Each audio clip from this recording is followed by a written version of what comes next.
major event of the evening, of course, is the presentation by Professor Asoka Bandarage. She is going to speak to us on paradigm shift, an overview of global and local eco-social challenges. Now we have with us architect Ashley DeVos, who knows the speaker personally, to introduce her.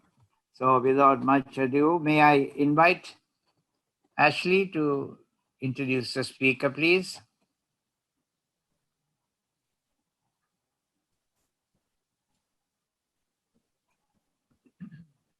Thank you, Mr. Chairman. Well, I think you introduced the topic, so I'll just go on to just what Dr. Asoka Bandarage states about her talk.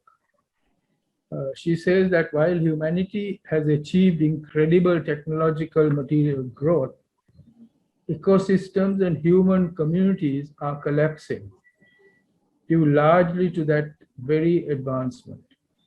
The challenge before us is not the acceleration of competitive economic and technological growth and the creation of a post-nature, post-human world, but a fundamental transformation to a balanced path of social and psychological development.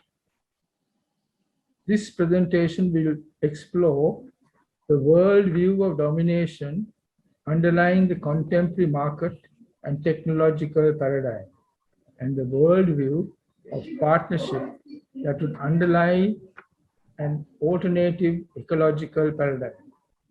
Drawing upon the presenter's book, Sustainability and Well-Being, the Middle Path in Environment, Society and Economics, this presentation will seek to provide an integrated eco-social approach defining sustainability as simultaneously constituting the well-being of a human species and that of the natural world. Drawing from a wide range of information and academic disciplines, the presentation will provide an overview of the fundamental shift in consciousness, public policy, and social action needed for ecological and social protection at both the global and local Sri Lankan levels. Now, for example, who is Dr. Asoka Bandarage? She's an old friend.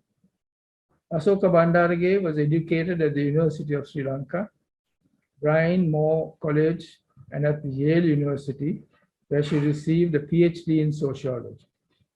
Ms. Bandarage has served on the faculties of Brandeis University, Georgetown University, and Mount Holyoke College, where she received tenure.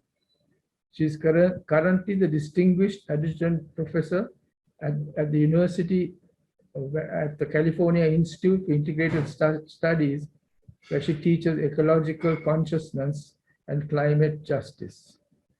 Professor Bandarage's interdisciplinary teaching and writing spans across many fields, including political economy, conflict analysis, women's studies, population, ecology, philosophy, and public policy.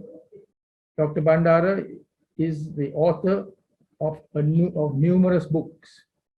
For example, Colonialism in Sri Lanka, the political economy of the Candian Highlands between 1833 and 1886, Women, Population and Global Crisis, a politico-economic analysis, the separatist conflict in Sri Lanka, terrorism, ethnicity and political economy, sustainability and well-being, the middle path to environment, society and economy, and other publications in numerous academic journals, anthologies and encyclopedias. Now, Dr. Bandarage has given numerous academic presentations, media interviews, workshops, and written columns in the Huntington Post and Asia Times. She currently serves on the board of the Critical Asia Studies and Interfaith Moral Action on Climate. So I think she's well versed in her subject. I just read her book. There's a very interesting chapter at the end. that she's added on Sri Lanka. And if you ever get a chance of reading that, please do. Asoka, I think you've been sitting here for long enough. I'll hand over the mic to you. Thank you very much.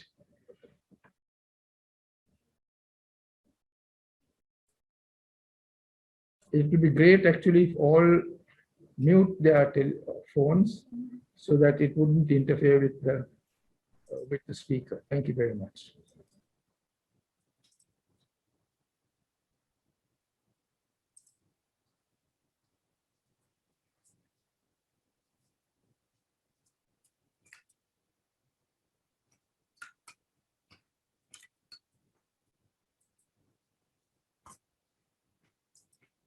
Okay, shall I go?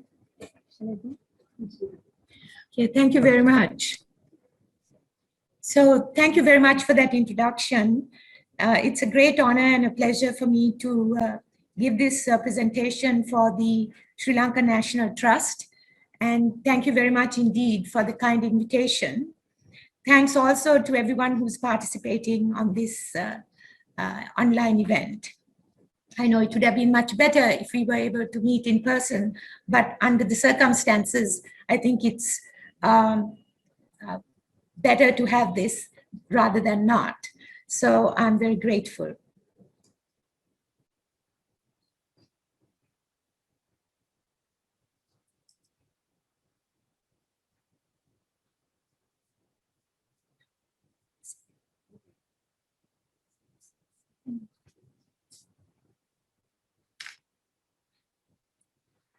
Okay, so I think most people would agree that we are at a momentous turning point in the history of humanity and also in the history of the planet Earth itself.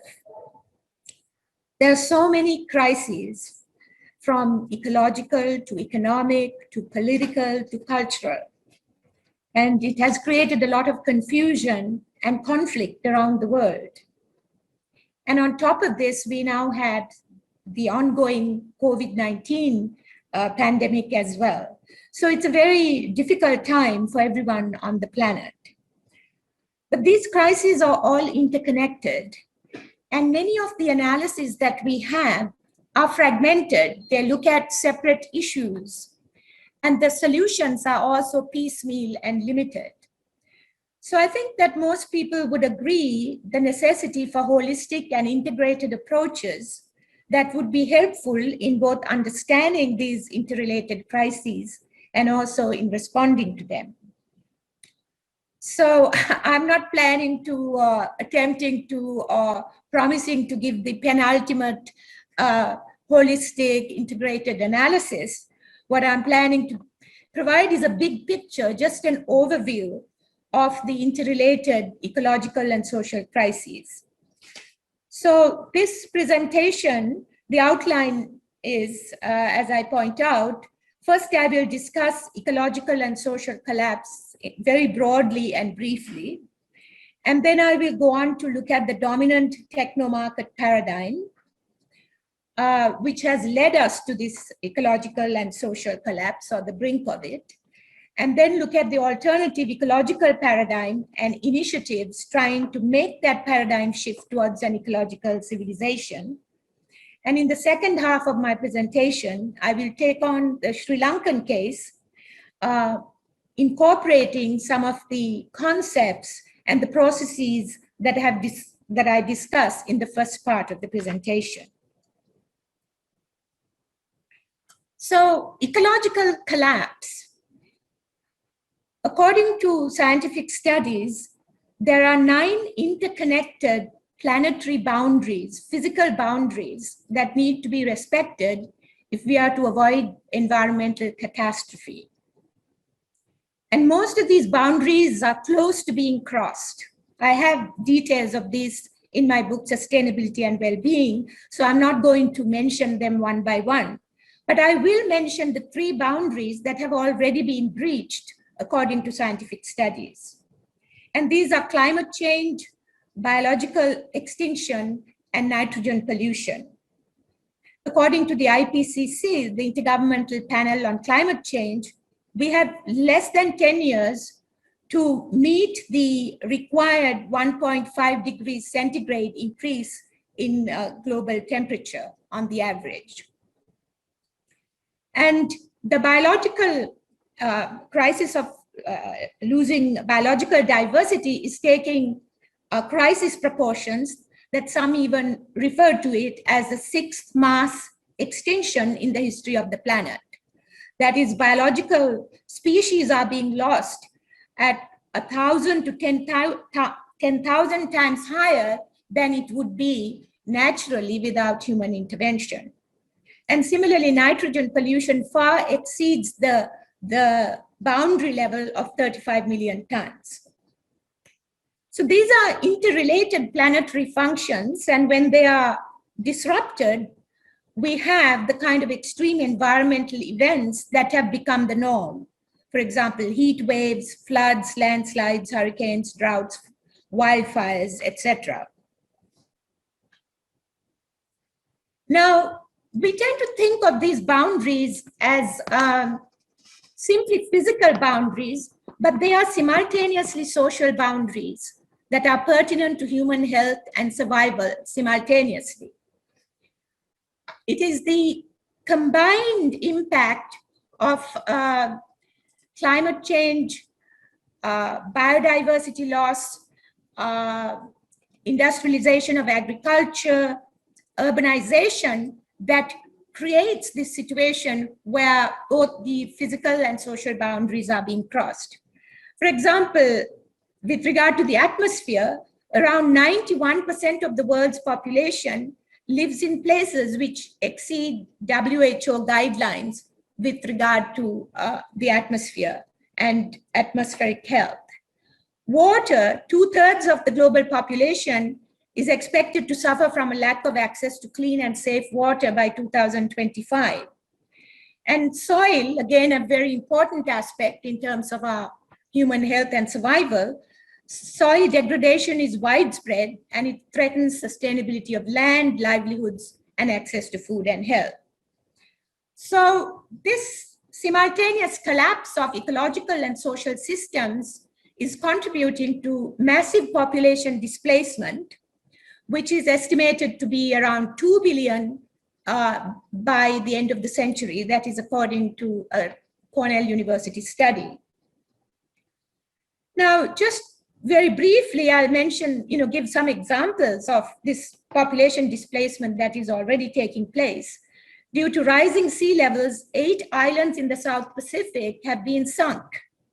Other Pacific islands, as well as the Maldives in the Indian Ocean, is preparing to relocate their populations due to impending extinction. Now, with regard to Sri Lanka, this is another important statistic. According to the chairman of the IPCC, up to 60 million coastal people in the low-lying areas of South Asia could be displaced by global warming by the end of the 21st century. So one very important fact to bear in mind as we look at these, this data and information is the unequal responsibility that different regions and countries bear for this situation. The rich industrialized countries in the global north are responsible for nearly 80% of historical global carbon emissions. But it is the poor countries in the global south, countries like Bangladesh and Sri Lanka, whose carbon footprint is relatively negligible, and they are the greatest victims of climate disasters. And I'll have more information on this as I go along. So this crisis, particularly the climate crisis, is being referred to as an anthropogenic crisis, that is, one that has been created by human activities. And there is scientific consensus on this, that it is human activities using fossil fuels that is behind global warming and climate change. So if there is scientific consensus, we have to ask, why isn't there a unified approach to addressing this very serious question? And often we sort of dismiss it by saying, well, there is lack of political will. And we could spend an enormous amount of time discussing what that entails, but I will simply mention a few important aspects of this, that is the lack of a unified approach, the factors behind that. One, of course, is the corporate dominance of politics and media, and especially the dominance of fossil fuel corporations. Just one example, there was scientific evidence available starting in the 1970s of the relationship between fossil fuel combustion and global warming. And this was evidence that was brought forward by scientists working for Exxon Corporation. But what did Exxon and the fossil fuel companies do? Instead of sharing that information with the public, they deliberately hid it from the public by carrying on various disinformation campaigns. So there is, of course, a grave ethical issue involved here. Another aspect of corporate dominance, as the International Forum on Globalization points out, there are world's 50 richest individuals, billionaires, whose investments benefit from climate change, and therefore they also tend to use their influence to block efforts to phase out fossil fuel pollution.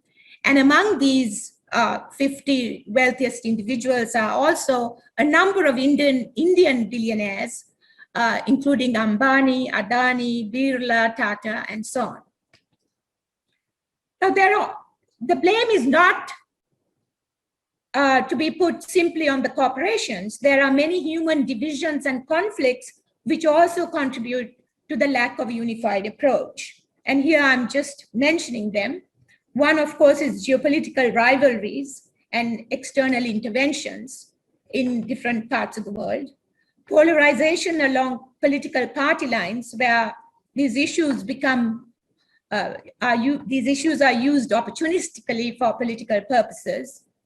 Identity politics and ethno-religious conflicts and extremism also contribute to this, because the media and dominant forces tend to deflect attention from these global crises like the ecological and social crisis that affects the planet, to mobilizing people along political and ethno-religious lines against each other.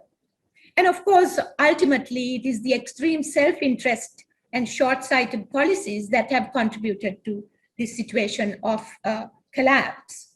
And lack of ethical responsibility vis-a-vis humanity, the planet, and especially the future generations are also at play here. So dominant paradigm, what is this dominant paradigm? I'm going to have to go very quickly because one could take, the whole session discussing this. Now, a paradigm, a framework, or a model constitutes a worldview as well as a social system. And this dominant worldview and social system today is built on objectification of both humanity and the natural environment as mere resources for production, rather than as life-giving entities on their own. So within this approach, environmental, social justice, and ethical criteria are not inherent. They are not included in decision-making.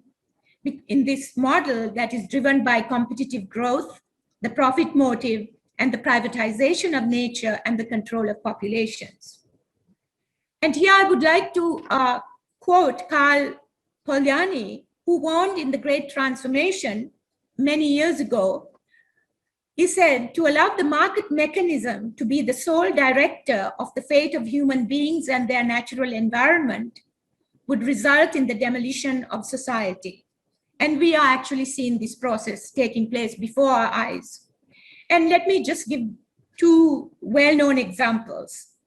Accelerating economic development and deforestation of the Amazon rainforest in South America, which has 30% of all known plant and animal species in the world, is a catastrophe that that is already having major impact on climate change and biological diversity. Another example of this demolition of society is the fact that militarism has become a leading economic growth sector, and it is also a major source of environmental and social destruction. For example, the Pentagon of the United States is the largest institutional user of petroleum products and energy in general, but is exempt from all climate agreements.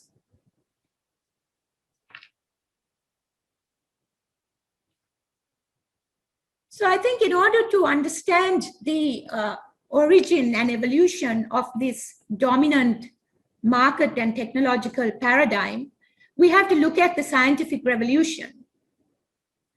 In the scientific revolution and the Enlightenment in Europe that was championed by René Descartes, a new rationalist, reductionist, and materialist approach came to the forefront. Whereas in pre-modern societies, an ecocentric life was respected. So this new rationalist worldview came to promote a linear, quantitative, and mechanistic outlook on both human and non-human life. The reductionist approach views nature as an unruly force to be dissected into its separate parts and tamed and controlled through technology. And this also led to a materialist approach, laying the basis for development of Western science, technology, and of course, the capitalist economy. So pre-capitalist economies were both ecocentric and they were relatively static. They remained at the same level of evolution for much of history. But capitalism, in contrast, is an inherently dynamic system built according to its own logic of growth and momentum. And it promises freedom from the bondages of tradition and the limits of nature, which many pre-capitalist societies were subordinated to. And it's a system that's fueled by private accumulation of natural and productive resources. And it constantly expands to new frontiers. And the term expanded reproduction is usually used in defining capitalism. And it is reproducing itself in larger and bigger ways. That is its definition. And now it has been appropriating all regions of the earth as well as all sectors of life, including production, reproduction, and consciousness. Today, more and more capital and technological expansion constitute a single process that some refer to as techno-capitalism, because it is increasingly through competitive advantage in technological know-how, even more than exploitation of labor, that capital is expanding. And I think looking at genetic engineering and artificial intelligence bear this out. So techno-market utopia. I want to look at two aspects of this emerging new world of techno-market dominance. One is the technological control, and the other is increasing social inequality, social and economic inequality. So there's an attempt to redesign life through synthetic biology, taking the DNA of organisms to create wholly new forms. And this is actually advancing at a rapid pace, bioengineering, biotechnology. So much so that Fidelity Investments, a corporate sponsor of synthetic biology, says very proudly that in less than 50 years, there will be more lab-created forms of plant and animal life on Earth than those identified in nature. So we have to ask, is this technological substitution for the extinction of thousands of plant and animal species in nature?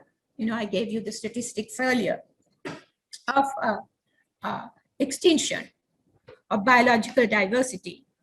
So there are more robots than people in the global workforce by 2030. Artificial intelligences are potentially independent agents, and human displacement by artificial intelligence is already leading to massive changes in human communities and human interaction. So that is one aspect of this emerging new society, or already that we have stepped into.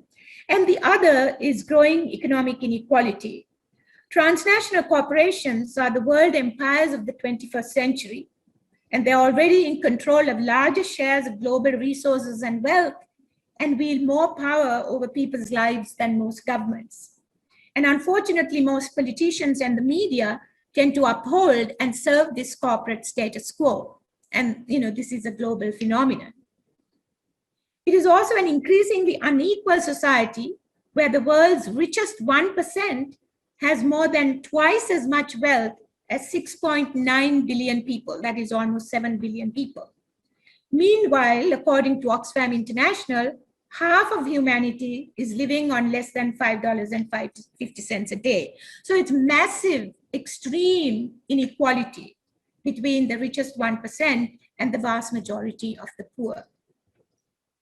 However, the proponents of the post-pandemic Great Reset, especially the World Economic Forum, envisage a global digital society where you will own nothing and you will be happy.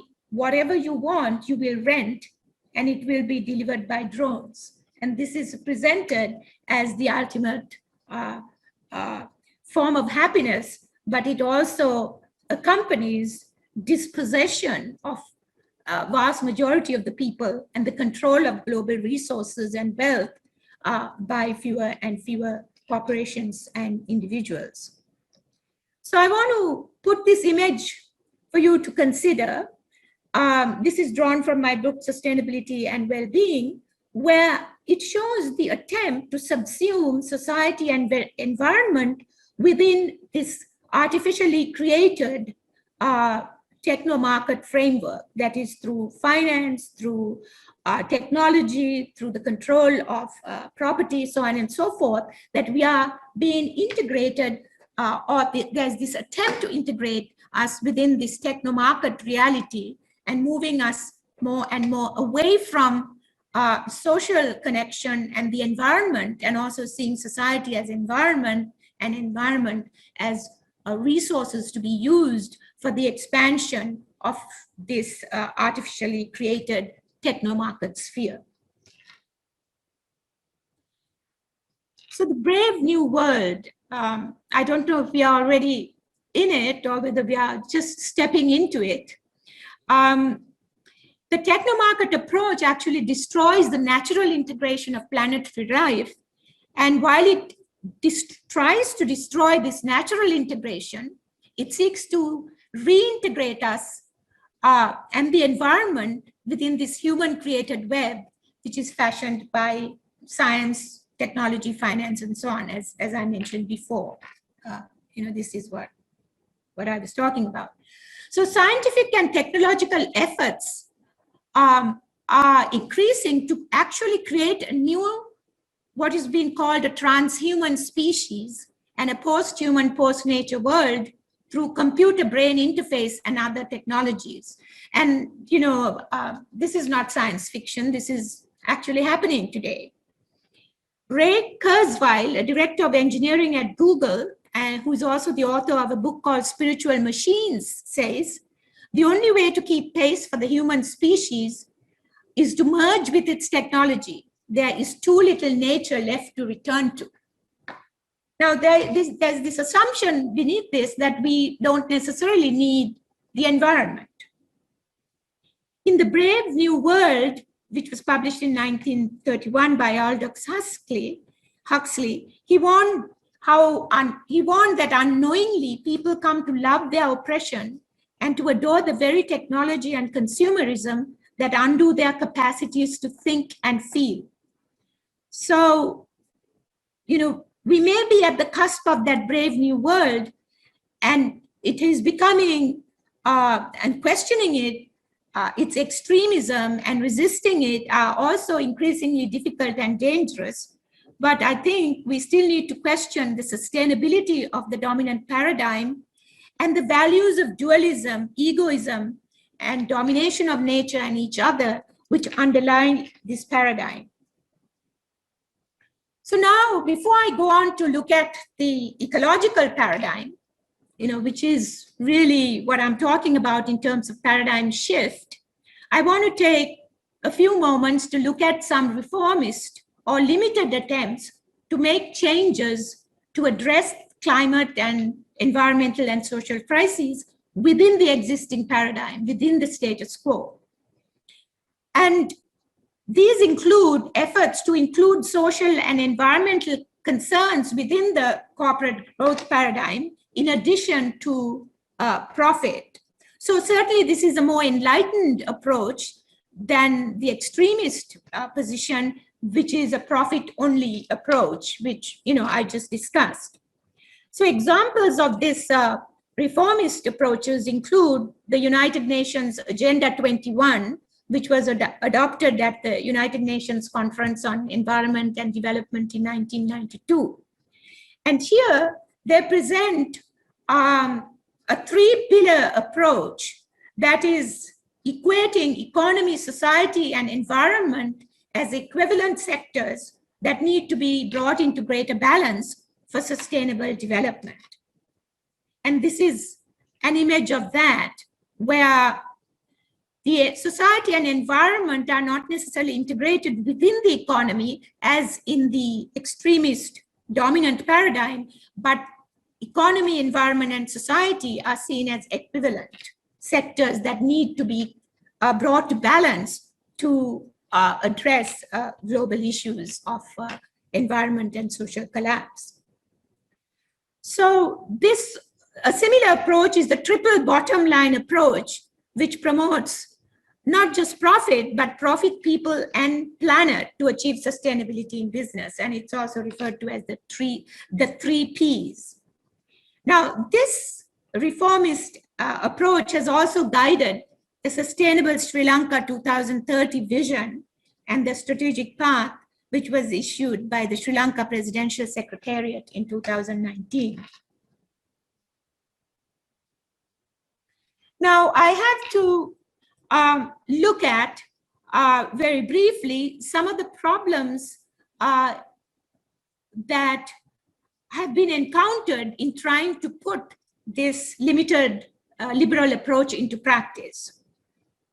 In reality, the reformist approach continues to uphold economic growth and market interests, with the corporation still leading the way. And this is based on the experience over the last many decades, particularly since 1992, the United Nations Conference on Environment and Development. And why has this happened? This has happened because of the collusion between fossil fuel corporations, media, and large environmental groups. That is one factor. For example, the large environmental groups in the United States receive funding from energy, mining, cruise ship, airline industries. And with this partnership, they are also able to guide public policy. For example, fossil fuel companies have been financial backers of the Paris Climate Conference and other climate conferences. And their dominance also led to the adoption of market-based solutions that are favorable to the corporations. Now, civil society organizations recognizing this have called an end to corporate control, what they call corporate control and cooptation of the United Nations, including the UN Convention on Climate Change. And one mechanism of market-based approach to climate change is carbon trading. And this is promoted by United Nations treaties such as the Kyoto Protocol and the Paris Agreement. And carbon trading has not been very effective in mitigating climate. And I don't have a lot of time to go into the details, but simply point out that as the Carbon Trade Watch explains, emissions trading partitions and privatizes the atmosphere and institutes the buying and selling of permits to pollute just as any other international commodity. So essentially, there's an ethical issue here because even services and products which have negative use values like carbon or arms trade have turned into profitable commodities because of the profit being the bottom line. So carbon trading, as the critics point out, also allows rich companies and countries to buy the quotas of poor countries, that is the permission to pollute.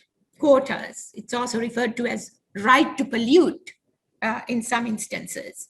So the richer countries continue to pollute disproportionately while putting the onus on maintaining carbon sinks and climate protection on the poor countries.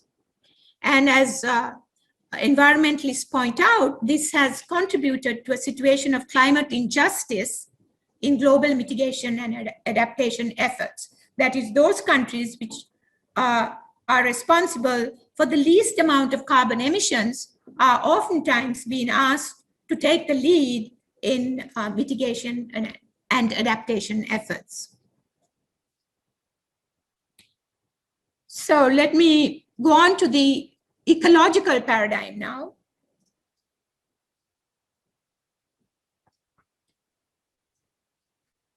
So unlike the liberal reformist approach, the ecological paradigm calls for a more fundamental change of the status quo.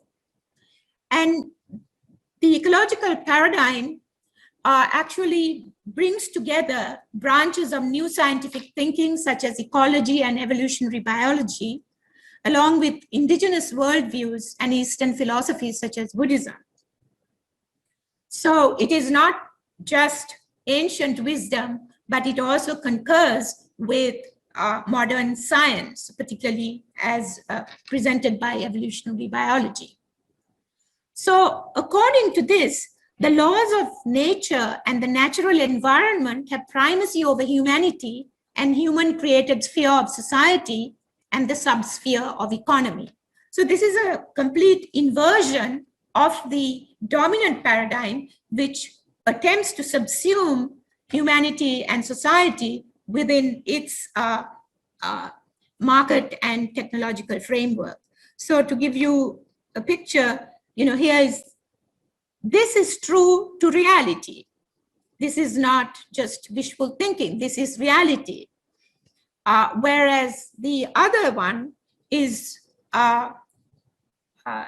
imagined utopia of technomarket domination and incorporation of society and economy within environment within it. So the ecological paradigm calls for rethinking the primacy given to economic growth and materialism in the dominant worldview. And it recognizes humanity as a species in nature and not separate from it. And this is really an important teaching from evolutionary biology. And also it points out that the natural world does not need humanity for its survival, but humanity, us, we cannot survive without our home, the environment, and the air, soil, water, sunlight, etc., that Mother Nature provides us. And again, see the contrast. In one, the earth does not belong to humanity. This is what the teaching of the ecological paradigm, and which is a fact. The earth does not belong to humanity, but humanity belongs to the environment. And so from the point of view of ecological paradigm, given this fundamental reality, we need to have a better partnership, balance with the environment and with each other, because we are also part of nature, rather than domination over nature and each other. So it's a call for interdependence and interbeing, to use a term that was coined by the Vietnamese Buddhist teacher Thich Nhat Hanh. So within the ecological paradigm, there is a perception of people and nature as an extension of the self, not as separate from us, and calls for respect for the integrity of life, ecology, and society. So I discussed this, and also you can see how this is different from the liberal reformist approach, which sees these as equivalent spheres, when in fact the environment is the larger reality within which society and economy operate. So I don't have time to go into the details of an ecological civilization, but there are many efforts around the world at the individual, community, national, and global levels, trying to shift the world towards an ecological civilization. And I don't have time to go into all the details, but simply mention a few, like, for example, Bhutan's gross national happiness concept over gross national product, or so many different varieties of agroecology and renewable energy developments. And the ecological paradigm is not promoting an anti-technology position, as its critics would argue, but it's calling for sustainable energy and sustainable technology, for example, the use of solar, wind, biomass, etc. And also it calls for the regulation of transnational corporations and the introduction of ethical, social, and environmental criteria in decision-making. And there are many, many different social movements around the world, very active in these efforts to decarbonize production, protect forests and biodiversity, and bring down global emissions increase and keep global warming increase to less than 1.5 degrees centigrade. So no time to go into details, but there are lots of efforts, and I have discussed some of them in my book, Sustainability and Well-being. So before I go on to my second part of the presentation, I want to share this image of the Earth from Voyager 1. See this pale blue dot here? That's planet Earth, as seen from Voyager 1 spacecraft in 1990, when it was some 4 billion miles away. And the Earth appears in the center of scattered light rays, a tiny point of light, 0.1, 0.2 pixel in size, hardly visible. And when astrophysicist Carl Sagan saw this, it led him to question the myopia and egoism that is underlying attempts to redesign and dominate nature. And I'd like to say, quote Sagan, who said, "There's perhaps no better demonstration of the folly of human conceits than this distant image of our tiny world. To me, it underscores our responsibility to deal more kindly with one another and to preserve and cherish the pale blue dot, the only home we've ever known." So take a deep breath before we go on to the Sri Lankan case, which is the second part of my presentation.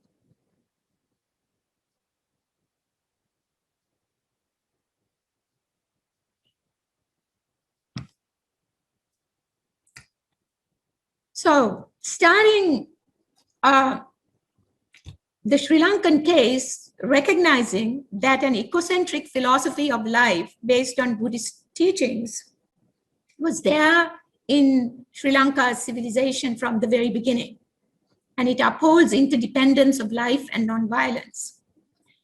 And the story of Mahinda Thera's arrival in Sri Lanka in 3rd century BC and encountering King Devanampiyatissa, who was out deer hunting, and the Thera preaching to the king that other living beings, this land belongs to all the people and all other living beings, and you are only its trustee.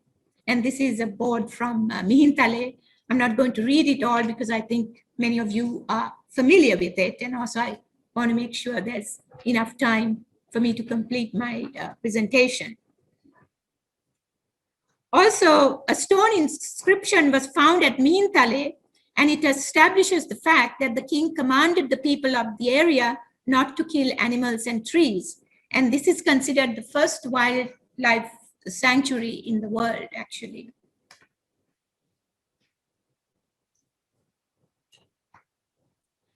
Okay, I'm going to go through this very quickly, the colonial transformation. So while there has been this eco-social philosophy, Sri Lanka is undergoing a process of extensive eco-social collapse today. And ecocide is not a new phenomenon, although political opportunists are using it for their own purposes today. I think we have to really broaden our understanding of ecocide and see it from a broader historical perspective in relation to the pursuit of short-term economic growth. The origin of the modern ecosocial transformation in Sri Lanka can be traced to the colonial period and the incorporation of Sri Lanka into the global capitalist economy. And during this time, vast tracts of forests were cut to establish monocultural plantations, and local people lost their rights to ancestral lands and resources. And I've discussed this in great detail in my book, Colonialism in Sri Lanka, and particularly the legislation that was used to expropriate land. And deforestation has destroyed water resources that irrigate the rivers, leaving village tanks dry. Multi-crop subsistence agriculture was undermined and people became dependent on imported food supplies. So again, we see the ecological and social destruction happening simultaneously. Sri Lanka's forest cover declined from 82% in 1881 to 70% in 1900 and to almost 50% in 1948 at the time the British left. And deforestation and plantation development laid the basis for land erosion, as well as loss of animal habitats and biodiversity. And as Ashley DeVos and others have pointed out, the origin of current human-elephant conflict can be traced to deforestation during the British era. The practice of killing animals, especially elephants, became a sport and was widespread. And here's just one photo of that.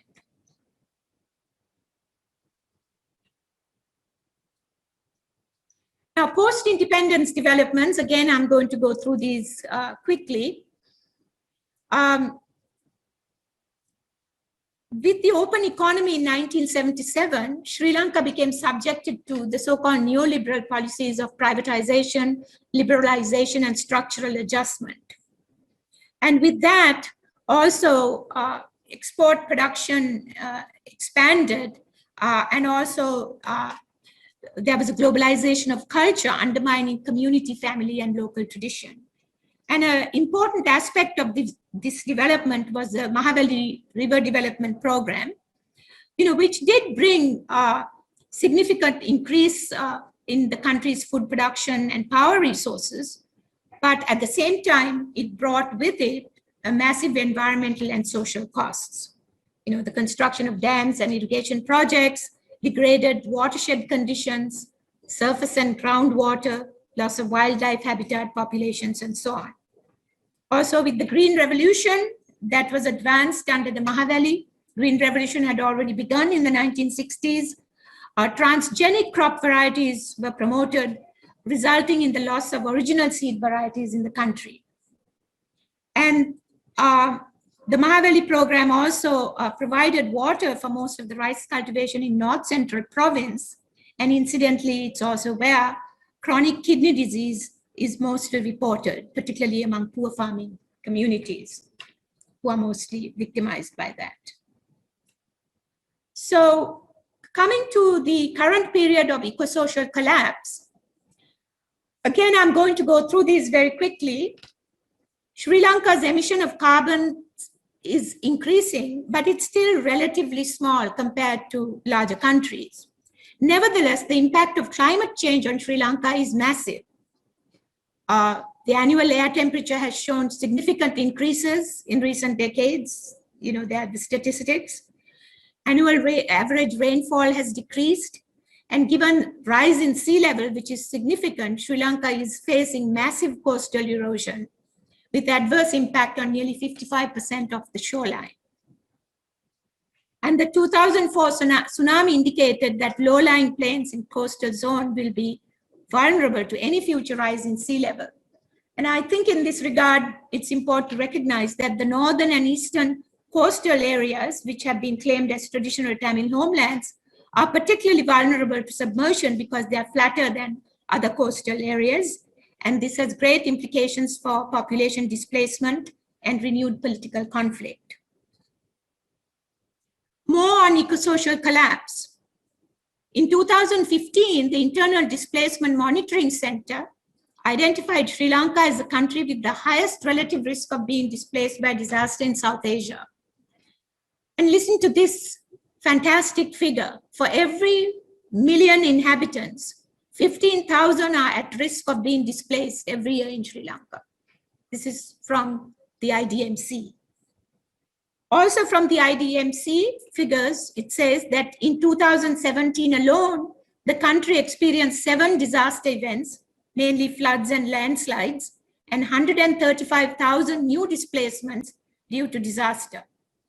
Sri Lanka is also at the risk from slow onset impacts like soil degradation, water scarcity, crop failure, and so on. Sri Lanka was ranked second among countries most affected by extreme weather events in the Global Climate Risk Index in 2019 and 6th in 2020. And these are very, very serious issues. Sri Lanka is also listed as one of the worst plastic polluters in the world, and that has major implications for both the environment and people, especially people's health. So here's a picture from the 2017 floods, which displaced hundreds and thousands of people, especially in the Ratnapura district. Now I'm going to go briefly to a hot topic today, which is deforestation in Sri Lanka.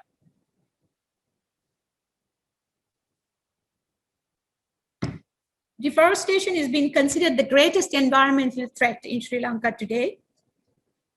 Sri Lanka, again, another ranking here. Sri Lanka ranked 4th among countries with worst deforestation of primary forests in the world in the 2000 to 2005 period.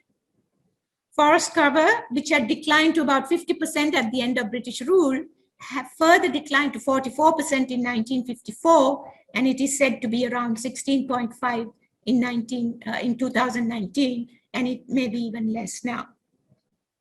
And as we all know, rapid deforestation has devastating impact on biodiversity, climate change, and physical health of human and animals, as well as the mental health of humans. Because there are more and more studies that are showing the importance of connectedness to nature for our mental health.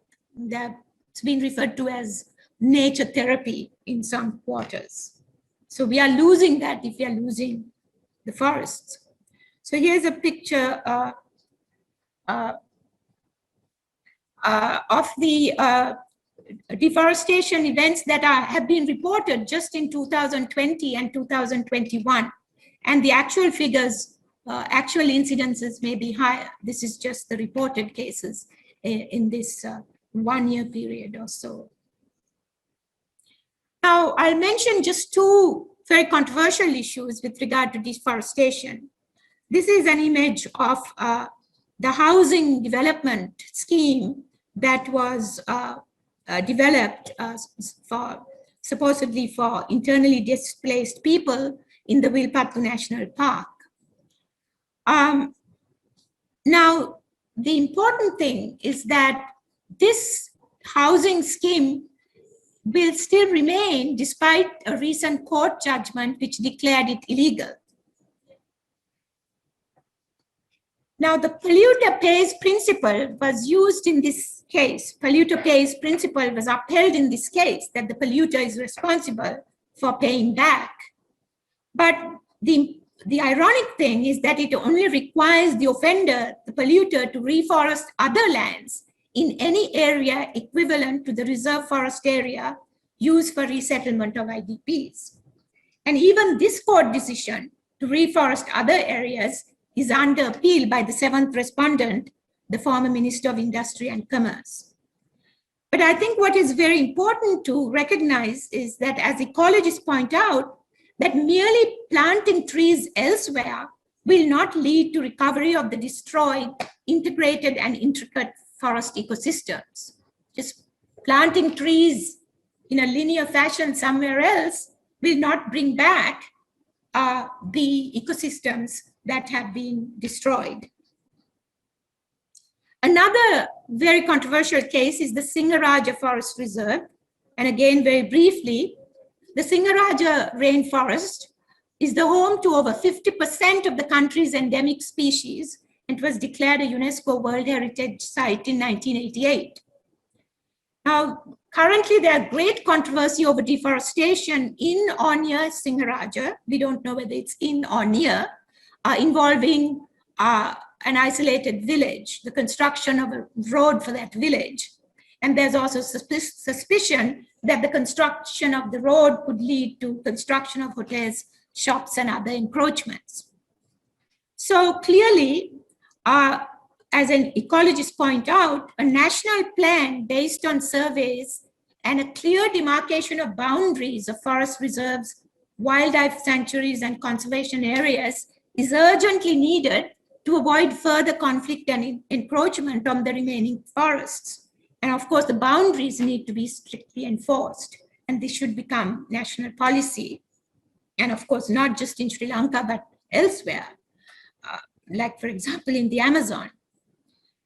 Now, I will take a moment to also mention an announcement that was very recently made by the Minister of Irrigation just a few days ago regarding proposals to construct 2 irrigation tanks inside the Singaraja Forest Reserve. And each is supposed to span an area of about 5 acres, and these are to be constructed apparently with Chinese involvement. A 30-kilometer water tunnel is also to be constructed to transport fresh water to areas in the south, including possibly Chinese-controlled Hambantota port.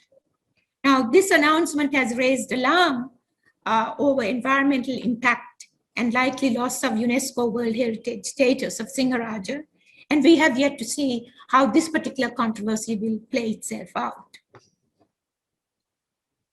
Mention a few other things with regard to toxic dumping, mining, and pollution. Just 2 cases involving export-led growth. In 2017, 263 waste containers carrying biomedical and other waste from the UK was brought illegally for dumping in Sri Lanka. A legal battle was fought, and the environmentalists, Sri Lankan environmentalists, won the case, and the containers are being sent back to the UK. Toxic dumping is again a common practice, the global industrialized rich countries dumping their toxic waste in the global south. Another matter that needs to be receive attention is a proposed new project, the Eastern Minerals project of Capital Metals, a company again from the UK, which plans to mine what is called the highest grade mineral sands, ilmenite, in the eastern coast.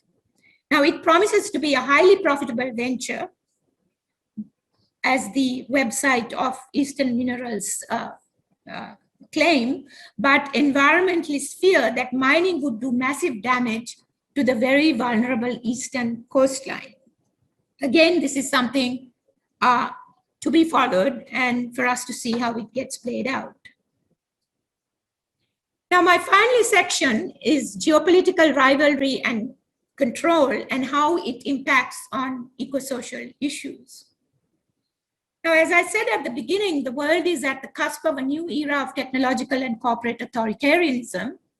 And Sri Lanka, too, is stepping into a new era. It is a moment, a decisive historical juncture for Sri Lanka. Because Sri Lanka is facing new forms of external intervention and competition, mostly involving expansionist efforts of China, USA, and India. And I think it's also important to remember that these countries are also the biggest carbon polluters in the world, and they are pursuing unbridled economic growth. Sri Lanka is centrally placed in the maritime route of China's Belt Road Initiative. And here is a map showing that Sri Lanka is at the center of the maritime Silk Road of the Belt Road Initiative, which is considered the biggest infrastructural project in human history. So, in addition, China is now in control of the Hambantota port, the Colombo port city, a terminal of the Colombo port, and a hybrid renewable energy project in 3 islands off Jaffna Peninsula, just about 50 kilometers from Tamil Nadu coast. Now, I've discussed some of this in the last chapter of my book, the 2nd edition of Colonialism in Sri Lanka. That is mostly the political, economic aspects of geopolitical rivalry and resource control. The juxtaposed is the Quadrilateral Alliance challenging Chinese expansion, and the Quadrilateral Alliance include the USA, India, Australia, and Japan. They too are in control of key strategic positions and natural resources in the island. For example, India is in control of the British colonial era oil tank farm in the seaport of Trincomalee. And there's also reports that the west terminal of the Colombo port will be given to the company of Indian billionaire Adani, the Adani Group.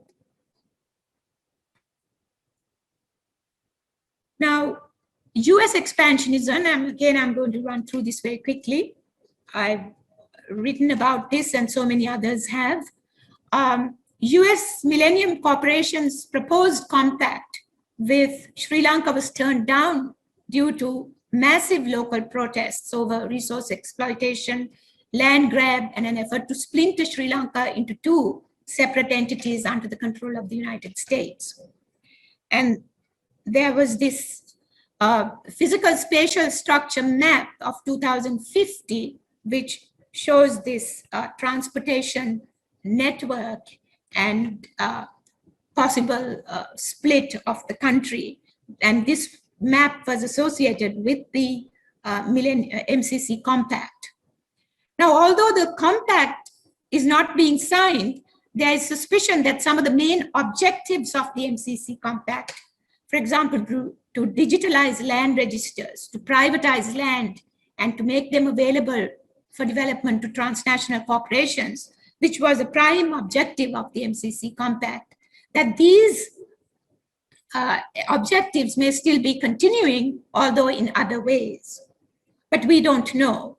But I think people are concerned. I mentioned two military pacts with the US. One is the AXA, Acquisitions and Cross Services Agreement, that was signed between Sri Lanka and the USA in 2017. And this would make the island a logistics hub, allowing US military vessels open-ended access to Sri Lanka's seaports and airports. The AXA is considered part of the grand strategy of a united military front between the US and India in the Indo-Pacific. There's also something called the Status of Forces Agreement between the USA and Sri Lanka, which has not been signed due to protests, local protests. But if signed, it could turn Sri Lanka into a US military base. And this is again to be seen. Now, here is a image of growing militarization. There have been many joint naval exercises between the USA and Sri Lanka and India and Sri Lanka in recent years.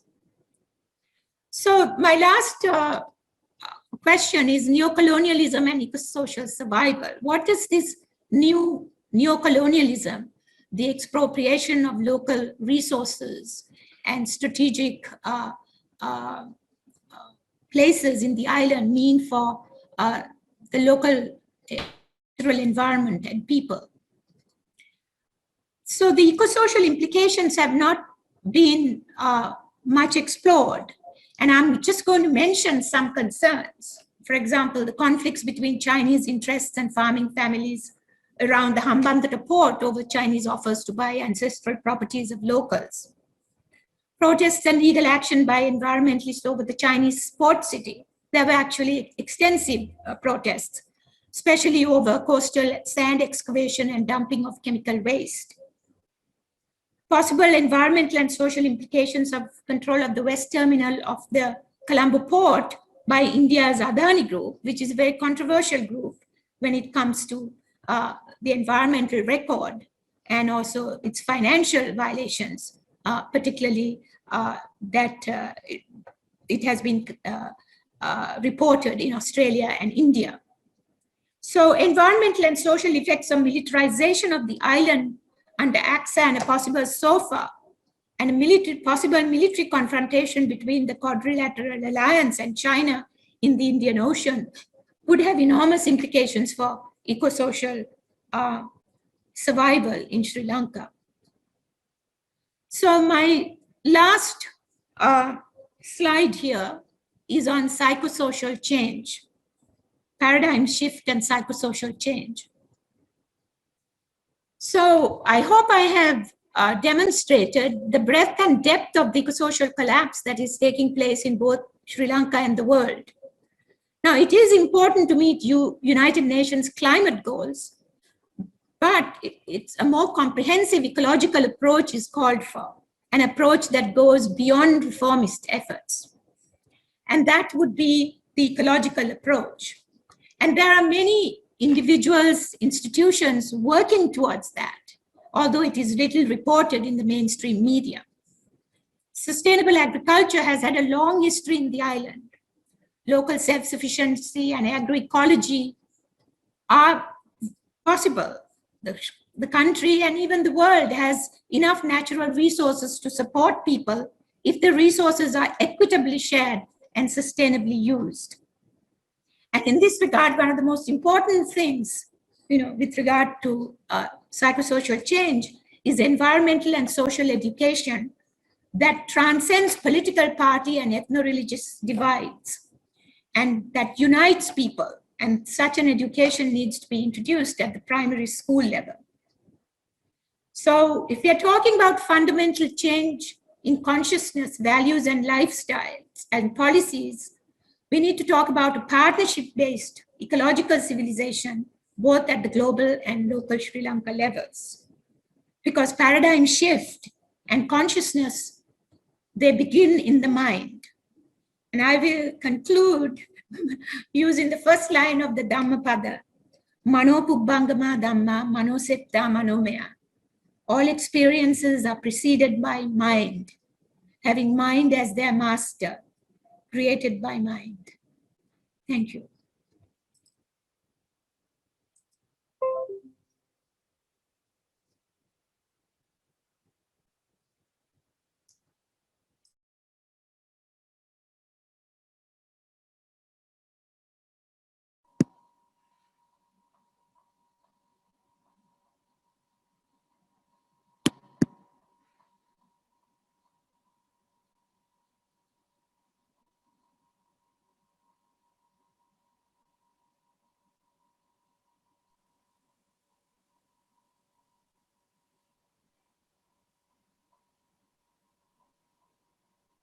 Ayomi, are you there? Yes, I'm here. You can announce the question time. Yes, we can. Thank you, Professor Bandarage, for a very riveting and very relevant lecture. The floor is now open for questions. The questions can be typed in the question and answer box. We don't have any questions yet.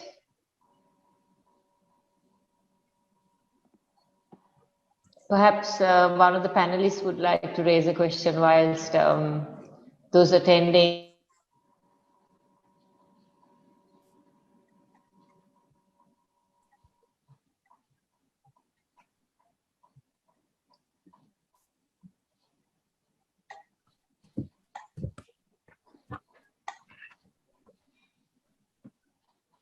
Asoka, thank you very much. That's a lot to take in this sort of short period. But I think you got all the points that we really should be looking at very carefully, especially Sri Lanka. In the last 5 years, I don't know where we are going. Something that has worried everybody. And it looks as though there's nobody in charge from what we can see. And the poor elephant is being tortured. I mean, all it's asking is to live. It's not asking anything else. And they are killing it, by the numbers, and they are coming very close to what the British did. The similar numbers are coming up. Actually, where we are going. It's a great shame.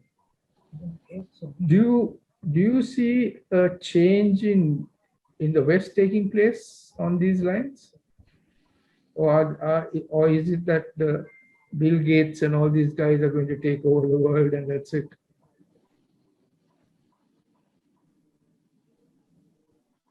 you should unmute your. Unmute. Yeah. Okay. Yeah, that's fine. Yeah, thank you for that question. You know, there's a conflict going on. There's a small group of people who are trying to block the kinds of changes that we need. For example, you know, climate regulation and certain limits on growth and so on. But there are also wider and wider groups of people who are recognizing the seriousness of the situation for planetary survival and human survival. You know, this is happening both in Sri Lanka and the world.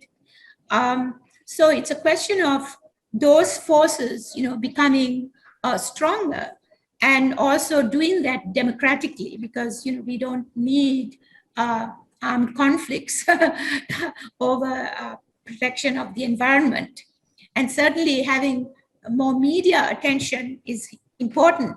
But as I mentioned in my presentation, things are so very complicated that even something like environmental protection can be used by various groups for their very limited purposes. So that's why I felt it's really important to have a broader look at the problem, its interconnections and its historical evolution. We cannot simply focus on the extinction of one group or one animal. We have to sort of look at this overall thrust of what we call development and progress. And I think that is being questioned.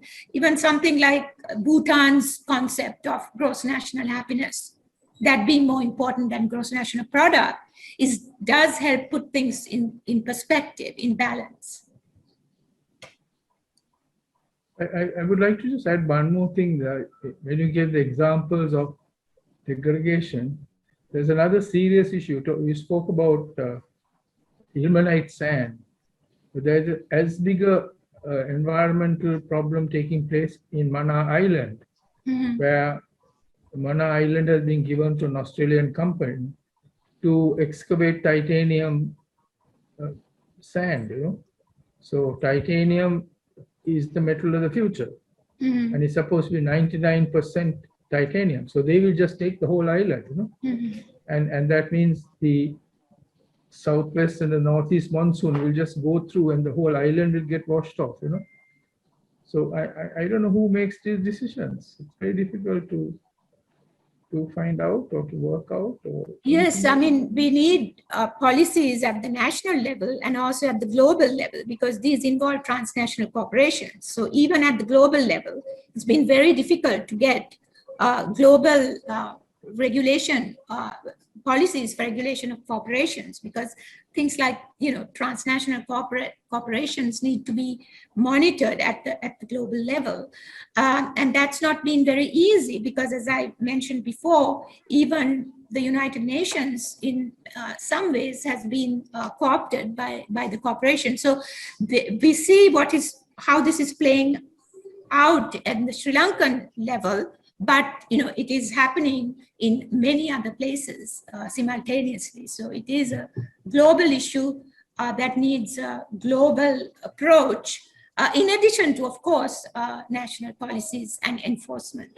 And that's why the civil society organizations and people speaking out, I think each one has a role to play. Each one has something to contribute. And if more and more people are, you know, played their part, you know, it would add up. I have a question. I will read it out. Is there any work being done on the task of identifying how the shift from the current dualistic perceptual paradigm to a more unitive one can be made, and the human population be guided along the paths that may lead to this shift? Yeah, I mean, I think that there is a recognition that there are these two perspectives, and they are not simply out there in the world, it is also within us. You know, we struggle with these two aspects of the domination and partnership aspects. So education is really important, and this is something I try to do in my teaching and also in my writing, to recognize both aspects, and to try to shift towards the partnership ecological paradigm, which is actually in keeping with reality of interdependence, that we are interrelated, all the species and each other. So it's not just wishful thinking or fiction, but it is to see reality as it is, rather than simply this techno-utopia that, everything is going to be fine, when we have AI, artificial intelligence, sort of displacing us. So it calls for fundamental rethinking and questioning, which is not encouraged. One is not, rewarded and appreciated most of the time for saying this, but I think there is a responsibility to voice that, and not in a destructive, critical way, but in a balanced way. But the only thing is that, is there time to educate people and so on and get on to it? Because the world, I mean, even in Sri Lanka, the corporates are only interested in profit, they're not interested in anything else. So what is the outcome? The whole world is talking about profit. How much profit can you eat? I don't know. Yeah, I mean, you cannot wait till you get to utter destruction, this catastrophe that the scientists have predicted, and I think that it's an ongoing process, change. And I think that we cannot sort of give up. I think there is a lot of despair and apathy, but there's also hope and activism.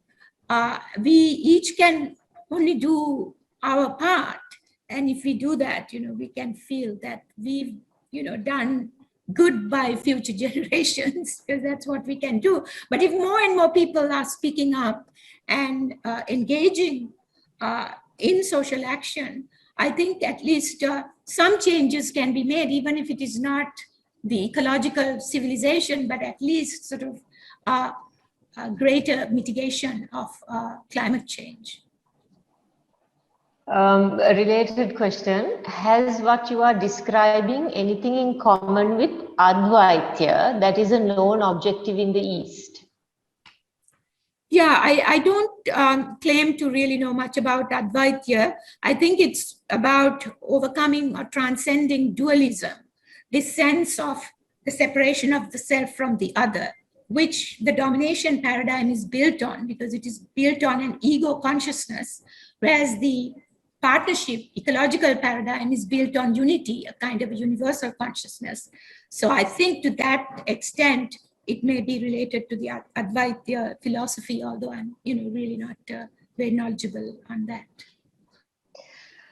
A question, how do you see the energy question in the context of the environment, sun, sea, wave, nuclear coming into the equation over and above hydroelectric, gas and oil?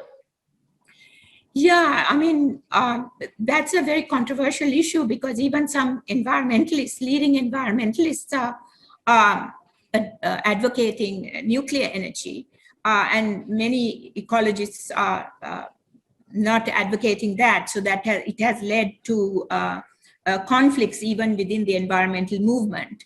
But I would say that there are enough plans and policy papers which show that renewable sources of energy like solar, wind, biomass, etc., and hydro can provide for the energy needs of most countries.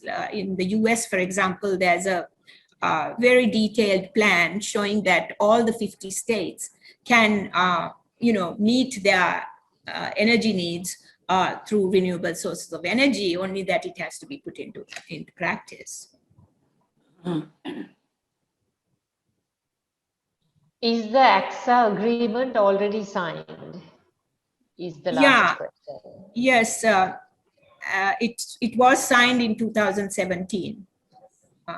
That is the reported information, but the SOFA has not been signed.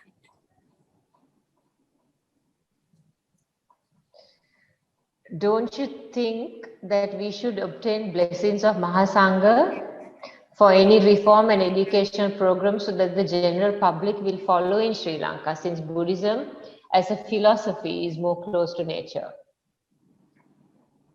Yeah, certainly so. And Buddhism as a philosophy, has perhaps the most in-depth and extensive approach to ecology and the values of interdependence. But I think that given ethno-religious differences and conflicts, that we need to have an approach that brings groups together, and Buddhism can be very central to that. And that may also be a way of addressing ethno-religious extremism and divisions among people. Now, I work with the group Interfaith Moral Action on Climate, which draws on the resources of a wide variety of religious groups in the United States. So, I mean, there are lots of other groups, that are trying to do that, because we need a unifying consciousness for the world, to see ourselves as humanity and also as part of nature.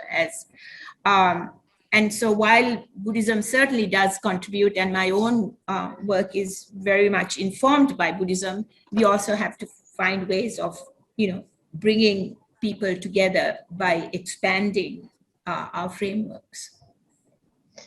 A last question. Would you agree that the pre-industrial humanity was possibly happier than post-industrial societies?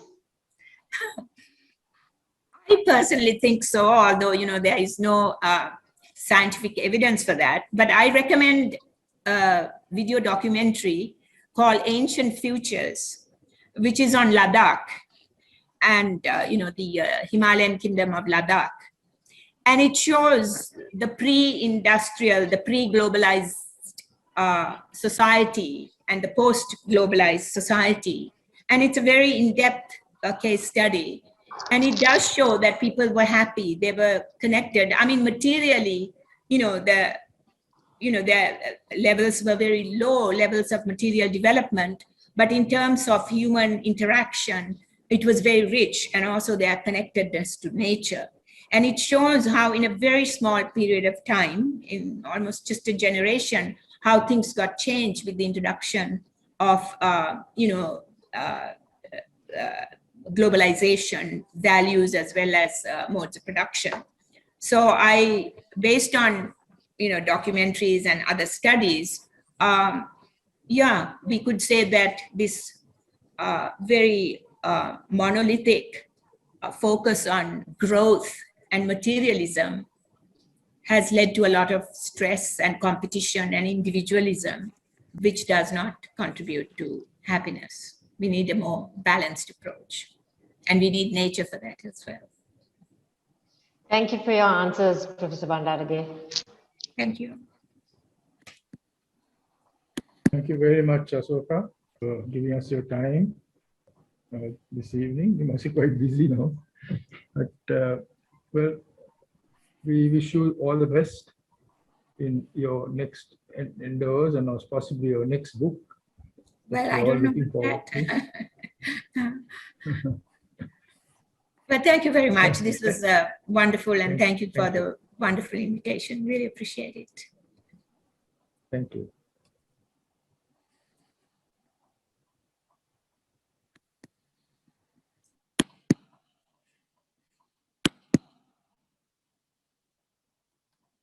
Thank you, Are you no? Professor Bandarage, for that